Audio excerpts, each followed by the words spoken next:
Gajah Mada dan peradaban Majapahit bukanlah sebuah bualan legenda. Segala jayanya cerita dari lampaunya zaman masih tertanam dalam tiap peninggalannya yang masa sekarang tinggal berupa sisa.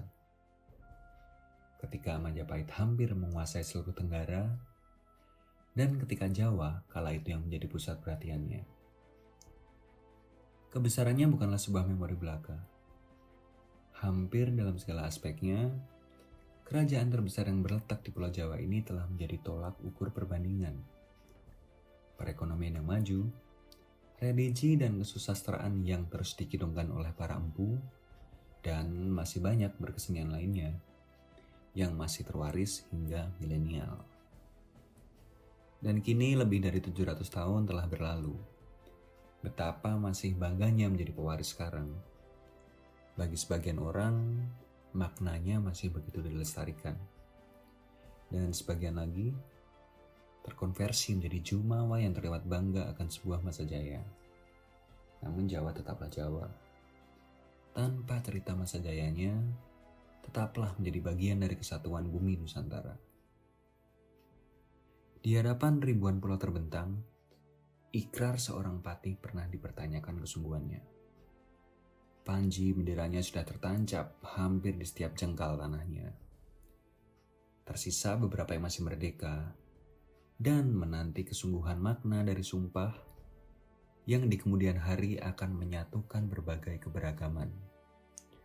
Pahamilah sejenak bahwa sesungguhnya sementara bertahan bukanlah sepenuhnya melawan. Menjadi pekerjaan rumah tersendiri di kemudian hari bagi Gajah Mada. Kala mendengar sebuah legenda akan sebuah cerminan. Cermin yang telah terpaku dan memantulkan silaunya dari Pulau Dewata. Silau sinar dari sang penjaga Bali yang telah membiaskan kehebatan yang mungkin telah melebihinya. Kebu Iwa.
Akhirnya kita sampai ke Bali. Jadi kita memang nyampe ke Bali itu sudah Selasa dini hari. Kita ke hotel istirahat dan Selasa pagi akhirnya sampean juga kita ke Pura Gaduh. Lucu namanya sama dengan saya.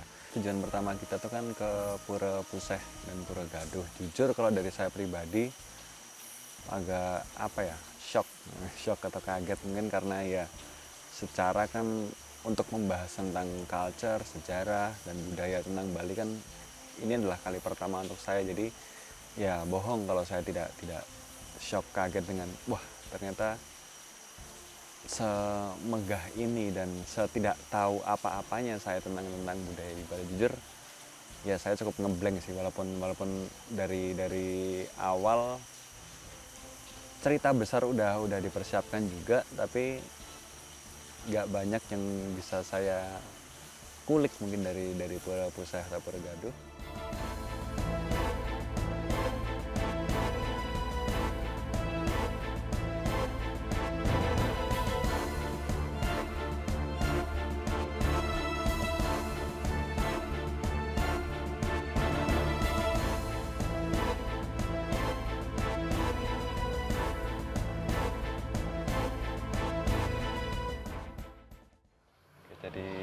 teman-teman semuanya, kali ini kita sudah sampai di salah satu tempat yang mungkin sangat spesial, tapi mungkin sedikit orang masih sedikit tahu ya. Sedikit tahu karena selain usianya cukup tua banget. Tua lah.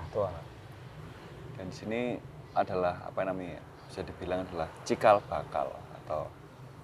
bakal dari turunnya sebuah legenda Pulau Bali kalau bisa dibilang.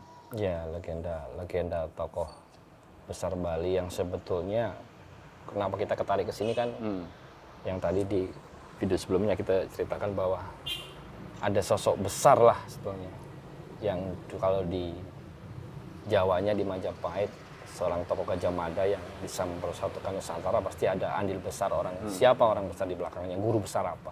Dan ternyata kita malah dapetin bahwa ada tokoh juga yang ternyata memang disegani lah, ditakuti dan disegani oleh sosok Gajah Mada. Siapa ya? Namanya kalau Budi kita sebut namanya Kebo Iwo. Tokoh ini masih mungkin kurang familiar lah. Jujur ketika nama ini pertama kali disebutkan saya pun masih Kebo Iwo. Nah, Kebo Iwo itu siapa ya? Tapi setelah diperdalam lagi, baca lagi, wah ternyata orang ini sosok ini cukup sangar juga bisa dibilang. Perjalanan kita pertama ini ada di daerah Belah Batu, tepatnya di Pura Puseh. Tapi di balik Pura Puseh ada satu kejadian satu kebetulan yang ya cukup ajaib lah menurutku. Apa Mas Gaduh? Iya, jadi kalau cerita sebenarnya ini kan 2 kali saya kesini Mas Gen. Kalau flashbacknya sebetulnya saya dulu menemukan pura ini agak unik. Jadi agak jauh, saya memang dulu ada kerjaan di sini, ada musibah lah, ban bocor apa yang membuat saya akhirnya harus menuntun motor, membuat saya harus masuk ke pura ini. Kalau teman-teman lihat tadi depan namanya Pura Puseh. Ternyata saya masuk, nanti kita masuk ke dalam, ternyata di dalam ada pura lagi, namanya Pura Gaduh. Nggak tahu ini kebetulan atau apa. Dan saya dari arah sana sebetulnya itu ngelewatin desa Bona. Waduh, cocok logi jadinya. Cuma kalau dulu, saya baru ngeh sekarang tiktokan sama Mas Genta. Oh iya yo, dulu aku ngelewatin desa Bona, kok aku bisa masuknya malah justru ke Pura Gaduh. Jadi kalau teman-teman lihat di depan tidak ada satupun tulisan yang menyebutkan Pura Gaduh, adanya Pura Puseh. Dan Pura Gaduh itu di dalamnya. Jadi kalau kita bicara Pura Gaduh itu pura tua. Jadi pura kalau bisa bilang ya salah satu pura-pura peninggalan zaman Bali Aga lah. Dinasti Marwadewa terakhir itu, dinasti Marwadewa itu sudah ada Pura Gaduh. Tuanya. Paling tuanya. Justru tuanya di dalam terus dibangun lagi di Pura Puseh. Kalau tidak salah, Pura Puseh, penamaan Puseh itu zamannya setelah ada Empu Kutulan segala macam penamaan itu. Tapi kalau Pura Gaduh sendiri sudah ada lama. Oke Mas, tapi kan sebelum nanti kita jalan-jalan kan kalau nggak salah tempat ini kan merupakan satu kompleks kesatuan ya, di mana ini semuanya bisa dibilang tempat-tempat suci, banyak puranya. Jadi ada Pura Puseh, Pura Gaduh, dan ada pura apa lagi kalau saya nggak salah ya kan. Kalau boleh tahu, memangnya tempat ini pada awal mulanya itu tempat apa? Memang tempat suci kah? Tempat suci berdoa. Jadi kalau kita bicara Belah Batu, sebetulnya kan di sini kan orang tempat tinggalnya. Kita bicara lagi ke topik Kebo Iwo ya. Desa Belah Batu inilah tempat tinggalnya orang tua Kebo Iwo, Sri Karangbuncing gitu. Mereka sering ya salah satu tempat mereka berdoa di sini di Pura Gaduh. Nanti kita lihat tempatnya, mereka bermunajat doa apa, nanti kita sembari jalan masuk kita bercerita. Terus mengenai nanti detail-detail apa ini ya kita coba nanti kita kalau ada juru mangku kita lebih akan bijaksana biar juru mangkunya menjelaskan lah. Kalau kita kan mendatang takut salah. Tapi nanti mungkin sembari kita jalan-jalan karena ya boleh dikatakan kita juga pendatang juga di sini. Sobat awam lah. Sobat awam yang sinyalnya masih 2G belum 5G gitu kan. Mungkin kita akan minta bantuan teman-teman juga ya, dari Bali. Nanti ada Mas Panca dari channel Tahu Cepoleng yang bakal ya seenggaknya mengantarkan kita untuk menjelaskan ini tuh apa, biar enak karena ke depan ya perjalanan kita di Bali kan banyak bertemu dengan pura-pura juga. Iya, jadi buat teman-teman juga pesan saya, ibarat saya dan Mas Genta datang dari Jawa, walaupun kita sudah merasa besar dan merasa tahu, karena ini tempat orang, alangkah bijaksananya kalau kita tetap mengajak orang lokal mengenai kearifan lokal. Apapun itu, sebesar apapun pengetahuan kita tidak akan bisa melebihi pengetahuan orang lokal yang ada. Itu aja sih. Harapannya melalui cerita Kebo ini sebisa mungkin sih kita juga belajar juga dari sosok inilah ya. Mas. Iya. Itu kan judulnya mungkin napak tilas dari sosok Kebo Iwo. Ya, kita napak tilas. Cuma dari sini apa kita nanti nggak tahu. Kayak kita intinya mungkin nanti ada beberapa yang mohon maaf, beberapa yang mungkin nggak kita rekam. Karena kita belum tahu ini. Dari sini nanti kita mau kemana. Kita ya, terbatas dengan waktu hari itu di Bali. Kita harus lari kemana. Kita akan mencoba semampunya untuk napak tilas tentang siapa sih sosok Kebo Iwo dan siapa sih guru-guru besar di belakangnya. Karena sebetulnya awal kita mencari ini pertanyaan besarnya kan sebetulnya Iya. siapa sih guru besarnya itu? Yang ternyata kayaknya pasti ada dan membuat dia sangat disegani. Ya itulah kita cari, kita sama-sama lah nyari. Itu aja sih. Ya, Mas, Yuk, ya teman-teman kita kita lanjut. sambil jalan ke dalam karena Mas Panja beliau udah sembahyang duluan. Kita sembari jalan dan mengetahui sebenarnya bentuk pura gaduh yang sebenarnya itu seperti apa. Oke. Dan Yuk. masih panas. Ya.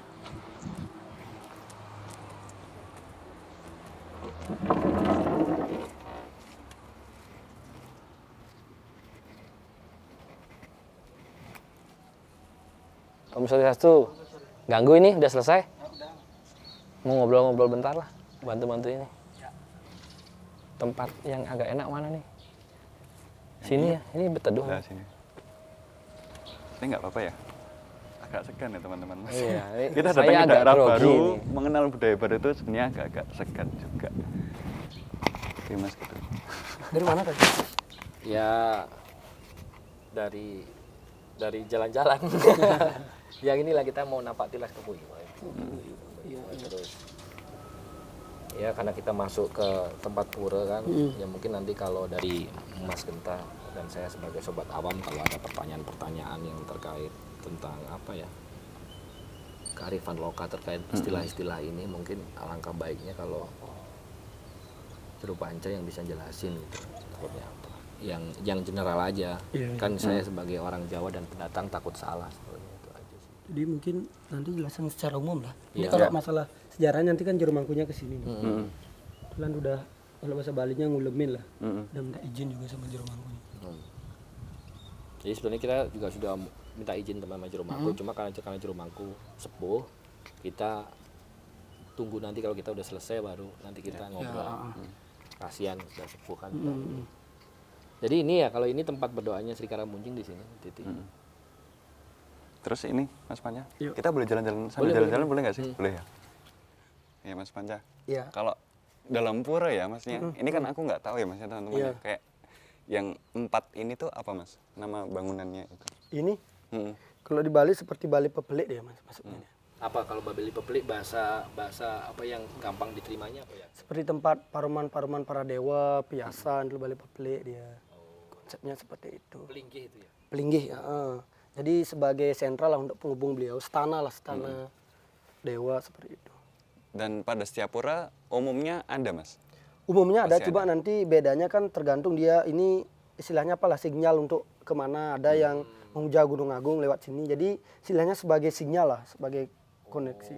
Karena mungkin karena jarak kalau orang mau Gunung Agung jauh Ya. apa iya, Ya biasanya ke sana dulu istilahnya tapak tilas, kemudian membawa sesuatu disetanakan lah, seperti itu.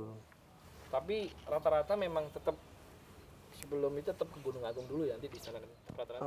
Rata-rata kan sebagai istilahnya Mother Temple Bali itu Gunung Agung kan, sebagai sentralnya lah di Bali. Keren. Inilah yang dikatakan seperti tadi Mas Gado bilang mas, sebagai tempat lah sekarang muncul untuk mohon keturunan kan, karena lama. Tadi pas sembahyang di sini dapat apa? Oh, nggak dapat apa minta restu aja lah. Enggak, saya sobat awam makanya. Nah itu yang dikatakan sebagai gininya nanti. Apanya artinya Kebo Iwo. Oh iya ada. Yang sebagai masyarakat mengatakan. Nanti Mas Gun kalau ngelihat apa tanya aja langsung. Oh iya. Aku juga.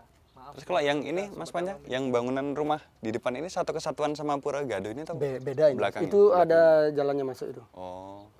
Pusah itu. Pusat itu bisa dikatakan sebagai pusat lah.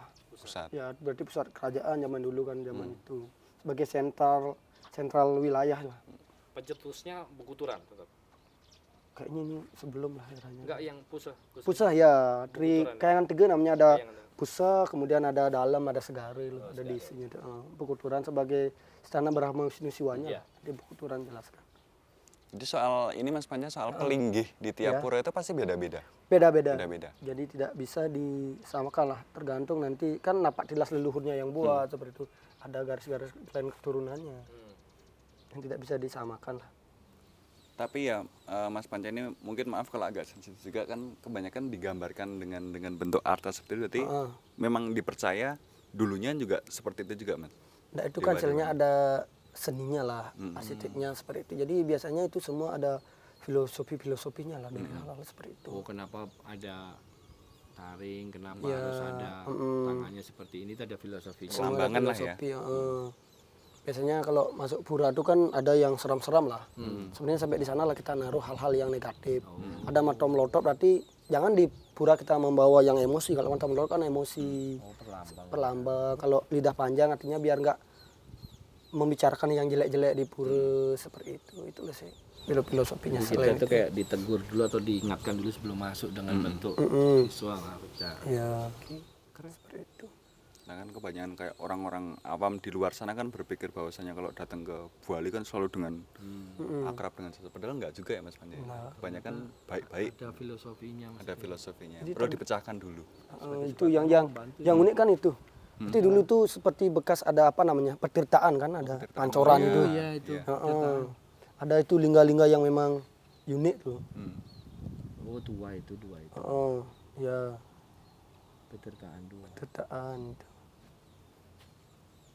Itu petirtaannya. Sedangkan di sini kan nggak ada air loh. Ya zaman dulu, siapa tahu nanti di sana ada, mungkin masnya bisa lihat. Ya salah satu, nggak tahu ya, salah satu mungkin tirta yang dipakai buat berdoanya orang tua Kebo Iwa di situ tuh sebelum ritual dulu di sini.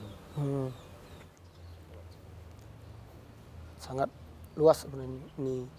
Di Singa, Wah, buah. di Empas tuh ada. Nah itu kan filosofisnya dari pemutaran Gunung Mandaragiri kan, Adiparwa bagaimana para dewa dan raksasa mencari tirta kehidupan. Di sana kan ada cupu tuh. Ada itu diyakini sebagai tirta amarta, Mani Astagina. Mane Astagina. Ya, Mani Astagina sebagai sumber kehidupan lah, seperti itu. Patungnya serasa hidup-hidup semua ya Mas, kayak bernyawa. Kalau di Bali itu ada 3 naga yang dihormati lah. Sebagai naga itu Anantaboga, Tatsaka, Basuki gitu. Nanti Basuki sebagai penguasa elemen air kalau di Bali Wisnu. Anantaboga sebagai apinya, Tatsaka sebagai udara. Jadi Tatsaka versi Bali dengan India tuh sangat jauh berbeda. Sangat jauh Mas. berbeda. Kalau di India Tatsaka itu kan iblis dia. Kalau di Bali bukan seperti itu. Itu filosofisnya. Itu sebagai apa namanya, kalau di Bali Bedawang Nalu dia apa namanya, kura-kura lah, sebagai dasarnya dunia diyakini sebagai penopang dunia.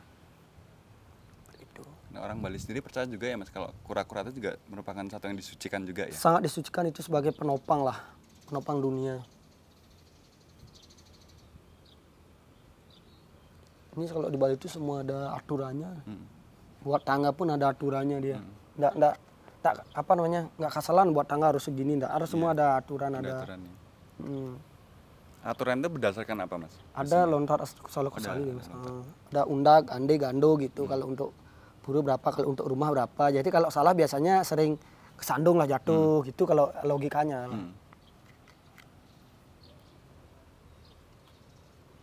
Tapi ini orang umum boleh naik nggak sih Mas? Nggak boleh ya? Kayaknya ya, paling sampai sembahyang di sini aja. Kecuali Puja Wali biasanya juru mangkunya lah. Juru mangkunya yang boleh ya? Buka di atas. Anda kan nunggu juru mangkunya lah.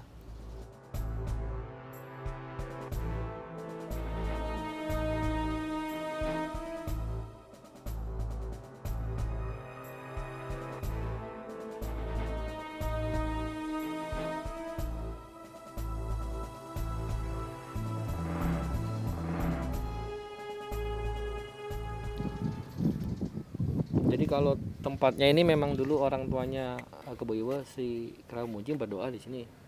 Iya, sekarang Muncing berdoa di sini meminta anak lahir ke Boyo gitu aja. Kebo Iwa. Tempatnya berdoa ya sama tadi tempat kita Iya, titik tempat berdoa tadi, itu. ya. Untuk selanjutnya kan anak yang mencari kan gitu Iya. aja. Ya, semoga nanti Semoga dimudahkan ke depannya ya pencarian. dimudahkan jalannya gitu aja.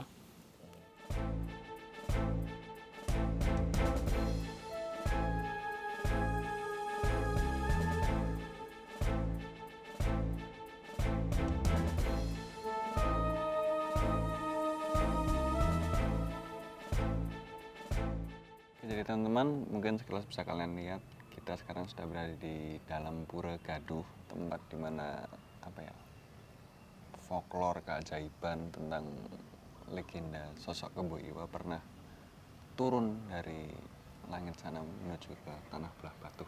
Benar begitu Mas Gaduh? Ya seperti itu, karena saya agak bingung kalau Mas Gentang ngomong Pura Gaduh itu saya seperti seolah-olah memanggil saya. Ya memang itu ceritanya teman-teman, jadi biar teman-teman tahu bahwa sebetulnya di Pura Gaduh lah memang orang tua tepatnya di belakang kita ini orang tua Kebo Iwa Sri Karangbuncing itu berdoa karena tidak memiliki keturunan, berdoa, dan setelah dari sini akhirnya beliau mendapatkan keturunan itu Kebo Iwa.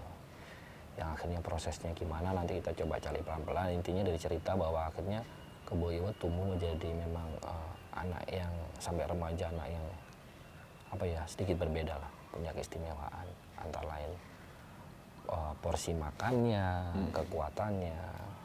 Kalau boleh saya katakan sebenarnya kayak analogi seorang tokoh Bima.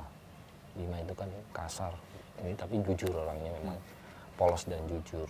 Karakternya mirip-mirip seperti itu. Tetap karena kita ingin napak tilas antara sosok Kebo Iwa dan siapakah tokoh di belakangnya yang membimbing Kebo Iwa, ya kita mulainya dari sinilah. Alangkah bijaksananya kita memulai dari tempat di mana orang tua Kebo Iwa berdoa. Itu aja sih. Ya, minta restu pertama kalinya lah ya Mas Gaduh ya. Sebelum akhirnya nanti kita akan melanjutkan ke rangkaian perjalanan selanjutnya ke berbagai tempat juga. Ya, mungkin awal-awal masih agak kaku ya, Kaku. dimaafkan. Dan saya agak kaget, Mas Genta suaranya banter, saya gitu alon-alon. Ya namanya juga kita masuk ke daerah baru kan juga kaget itu pasti ada. Ya, Ya saya juga secara pribadi mereka akan mencoba juga lah. Sama-sama mencoba untuk ya. beradaptasi juga. Kita awal ini benar-benar hari pertama kita masuk dan kita memang memulainya di Pura Gaduh. Ya namanya awal pasti agak-agak kaku, semoga nanti kedepannya diberi kelancaran karena kita juga menunggu dari sini. Kita nanti ternyata kita baru dapat tadi sesuatu, kita harus ke Goa Garba. Tempat apakah itu ya? Ikutin aja selanjutnya kita ke tempat Goa Garba. Tempat apa? Maksudnya kenapa kita harus ke sana ya? Biarkanlah semesta mengajak kita untuk napatilas sealami mungkin. Mungkin ini awal, nanti mungkin selanjutnya kita akan mencoba apa adanya lah kalau nanti Mas Gentang rasain apa. Sebenarnya ini tadi ada beberapa yang kita juga duduk berdoa, mungkin dari masing-masing. Saya, Mas Genta, ada Guru Panca, ada Adi yang mungkin masih awal-awal segen lah. Semoga nanti selanjutnya kita akan lebih enak. Ngeblend. Nah, lebih ngeblend. Itu aja sih. Ya mas, teman-teman. Saksikan terus rangkaian perjalanan kita di Pulau Dewata ini, khususnya tentang cerita sosok Kebo Iwa nanti seperti apa. Masih banyak tempat, ini baru tempat pertama. Semoga perjalanan berikutnya semakin seru, semakin berkesan juga dan bisa dinikmati oleh banyak orang, dan tentunya ikuti terus perjalanan kita. Oke? Kenapa Kebo Iwa memilih tempat ini sebagai tempat pertapaan pertamanya itu kenapa mas?